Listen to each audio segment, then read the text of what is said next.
नमस्कार विद्यार्थियों, आज हम उस्ताद विलायत खान साहब के विषय में बात करेंगे। उस्ताद विलायत खान साहब के नाम से सभी परिचित हैं, आपको पता ही है। ये दो हुए हैं, एक तो हुए हैं उस्ताद विलायत हुसैन खान साहब, वो हैं गायक आगरा घराना के, और जिनके विषय में हम आज बात कर रहे हैं ये हैं उस्ताद विलायत खान साहब, और ये हैं सितारिस्ट, सितार वादक। ये कुछ लोग इटावा घराना का कहते हैं, कुछ लोग गौरीपुर घराना की कहते हैं, और कुछ लोग इमदाद खानी घराना के तो थे ही ये, क्योंकि इनके बाबा उस्ताद इमदाद खान साहब थे जिन्होंने की अपनी मेहनत और लगन से पूरा एक घराने को ही यूं कहें कि उसको विकसित करने में महत्वपूर्ण बेजोड़ भूमिका निभाई। तो प्रसिद्ध सितार वादक विलायत खान साहब का जन्म सन 1928 ईस्वी में जन्मा ऋषि की रात को पूर्वी बंगाल में हुआ। भारत के प्रसिद्ध सितार वादक स्वर्गीय इनायत खान साहब इनके पिता थे। 2 वर्ष तक गौरीपुर में रहने के बाद अपने पिता के साथ विलायत खान साहब कलकत्ता चले आए। वहां आप 10 वर्ष की अवस्था तक रहे और अपने पिताजी से संगीत शिक्षा प्राप्त करते रहे। इस छोटी सी आयु में ही आपने प्रयाग संगीत सम्मेलन में भाग लेकर अपनी प्रतिभा से जनता को आकर्षित कर लिया। इसके पश्चात 1 वर्ष बाद प्रयाग विश्वविद्यालय द्वारा आयोजित संगीत सम्मेलन में पुनः निमंत्रित किए गए। कुछ समय बाद इनके पिता का देहावसान हो जाने के कारण सन 1939 में अपनी माताजी के साथ कलकत्ता से दिल्ली चले आए। विलायत खान साहब की माताजी भी संगीत कला में प्रवीण एक कुशल गायिका थी, अतः वे अपने पुत्र विलायत को अपने निरीक्षण में 10-12 घंटे प्रतिदिन संगीत का अभ्यास कराती थी। यहीं विलायत खान ने अपने नाना बंदे हसन खान से सन 1938 से 1942 तक गायकी की तालीम ली और सुरबहार की शिक्षा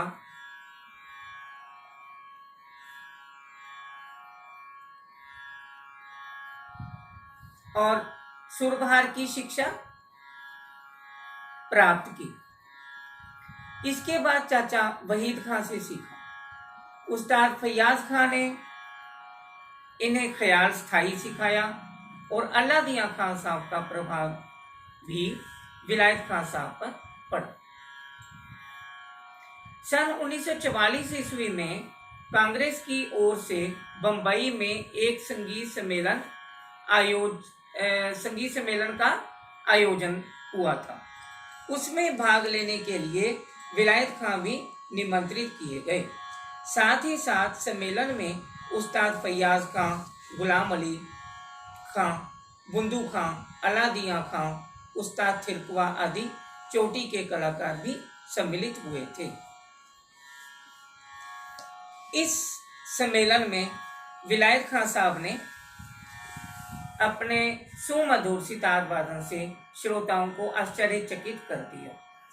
जनता के आग्रह से तालियों की गड़गड़ाहट के बीच 5 बार आपको मंच पर सितार वादन के लिए आना पड़ा। मुंबई संगीत सम्मेलन में आप चमक गए थे, अतः अन्य स्थानों से भी आपको निमंत्रण मिलने लगे। फिर तो अनेक संगीत सम्मेलनों में आपने भाग लिया। बचपन से ही अत्यंत परिश्रम के साथ इन्होंने सितार शिक्षा प्राप्त की। जहां प्रतिभा होती है वहां प्रकृति भी साथ देती है। प्रारंभिक शिक्षा में जो कमी रह गई थी वह इन्होंने अपने परिश्रम से पूरी कर ली। उस्ताद विलायत खान साहब का सितार वादन गौरीपुर घराने का है। गतकारी से पहले आप जोड़ालाप का विस्तार बड़ी सुंदरता से करते हैं। रागालाप करने के बाद विलायत हुसैन मसीद खानी गत में अपनी कला प्रदर्शित करते हैं। आपकी गतों की लय बड़ी विचित्र होती है। इनमें सरल तान, फिरत तान, कूट तान, मिश्र तान तथा गमक तान के दर्शन भली प्रकार होते हैं। मसीद खानी के बाद जब आपकी रजा खानी गत प्रारंभ होती है तो उसकी गति चपल होती है। मैंने आपको ये करते हैं या ये चीज इसलिए कही कि इनका जो इनकी कला है, इन्होंने जितना काम किया है वो हमारे सामने है। समझ लीजिए कि हम उनकी परफॉर्मेंस सुन रहे हैं, तो उस लिहाज से ये मैंने है में वाक्य को कहा। इसीलिए आप छोटी स्पाट की तानों का प्रयोग करते थे। द्रुत लय में भी मींड, लौगडाट, कृतन, कर्ण, जमजमा का प्रदर्शन सुनने लायक होता था। विलायत खां के पूर्वज मलूकदास के वंशज राजपूत थे। श्रीमान सुरजन सिंह से यह घराना प्रारंभ हुआ। सुरजन सिंह के पुत्र तुराब खां, उनके पुत्र साहिबदाद खां, उनके पुत्र इमदाद खां हुए। इमदाद खां के दो पुत्र इनायत खां तथा वहीद खां हुए। इनायत खां के पुत्र विलायत खां और इमरत खां हुए। इमरत खां प्राय विलायत खां के साथ ही सुरबहार जुगलबंदी के रूप में बजाते। उस्ताद इमदाद खां इनके बाबा तथा दादा गुरु थे। लखनऊ के प्रसिद्ध संगीताचार्य श्री ध्रुव तारा जोशी एमए आपके गुरु भाई थे, जिन्हें हिंदुस्तान के बाहर यूरोपीय देशों में भारतीय संगीत कला का प्रचार करने का श्रेय प्राप्त है। विलायत खां को अपने जीवन में श्री जोशी जी से पथ प्रदर्शन मिला, अतः ये उन्हें अपने बड़े भाई के समान मानते थे। विलायत खां का सितार वादन विभिन्न रेडियो स्टेशनों से प्रसारित होता रहता है। आपके कई ग्रामोफोन रिकॉर्ड भी तैयार हो चुके हैं। मधुबंती, केदार, शुद्ध सारंग, ललित, उरिया धनाश्री, तोड़ी, कल्याण, मियाँ मल्हार, मारवा, बिलासखानी तोड़ी, जय जयवंती तथा मुल्तानी इत्यादि आपके प्रिय राग हैं। विलायत खां साहब के प्रमुख शिष्यों में अरविंद पारिक, कल्याणी रॉय, काशीनाथ मुखर्जी, बेंजामिन गोमस, रईस खां साहब तथा श्रीमती बिंदु झवेरी के नाम विशेष उल्लेखनीय हैं। आपके छोटे भाई इमरत खां ने भी आपसे ही शिक्षा ली है। विलायत खां ने अपने घराने की मर्यादा रखने में अपनी कर्तव्य परायणता का पूरा परिचय दिया। स्कूली शिक्षा से वंचित रहते हुए भी उस्ताद विलायत खां अंग्रेजी, हिंदी, बंगला, उर्दू, फारसी तथा अरबी भाषाओं का ज्ञान रखते थे और हर समय संगीत चिंतन में डूबे रहते थे। Africa, England, Canada, Holland, Poland, Paris, Spain, France, Germany, Switzerland, रूस आदि स्थानों का भ्रमण करके आपने भारतीय संगीत को विदेशों में भी गौरवान्वित किया है। विदेशों में हो रहे संगीत प्रचार से विलायत खां साहब खुश नहीं थे।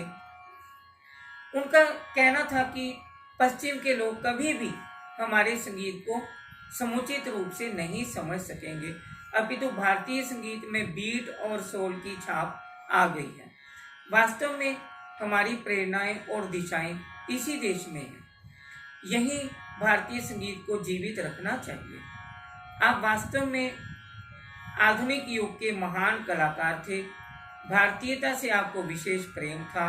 आप नवोदित कलाकारों को भी प्रोत्साहित करते थे।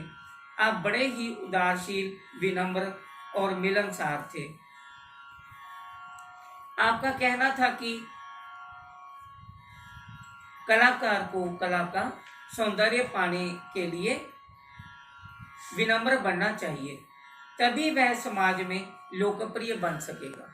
भारतीय संगीत को विकास की मंजिल की ओर अग्रसर करने में आपके महत्वपूर्ण प्रयास संगीत जगत को सदैव आकर्षित करते रहेंगे।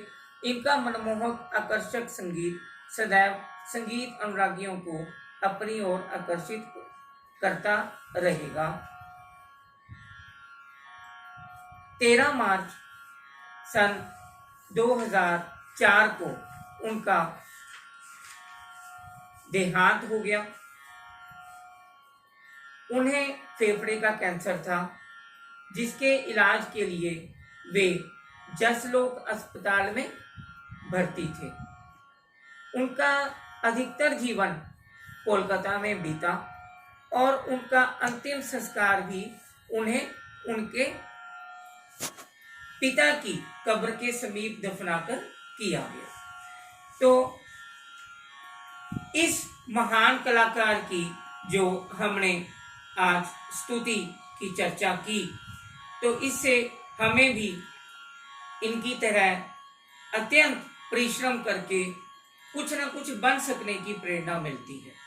तो भगवान इनकी आत्मा को शांति दे, इन्हें अपने चरणों में स्थान दे, और जो भी इनकी जो जीवन गाथा से, इनके जो रियाज से, या इन्होंने जो कला साधक के रूप में महान भूमिका निभाई है, और हमारे सामने देखिए आज इन्होंने जिस वादन शैली का विकास किया गायकी के रूप में, आज ज़्यादा से ज़्यादा लोग, तकरीबन काफ़ी लोग इसी गायन शैली को सितार के रूप में अपना रहे हैं, वादन शैली को। क्योंकि गायकी अंग है तो वो गायन शैली ही है, वादन शैली। तो यहाँ तक कि ख्याल, ठुमरियाँ तक भी इन्होंने अपने सितार वादन में पेश की।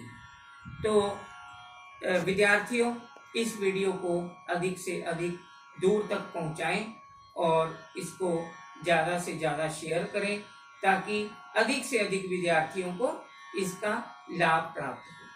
तो बहुत शुक्रिया, मिलते हैं अगले वीडियो में, तब तक के लिए नमस्कार।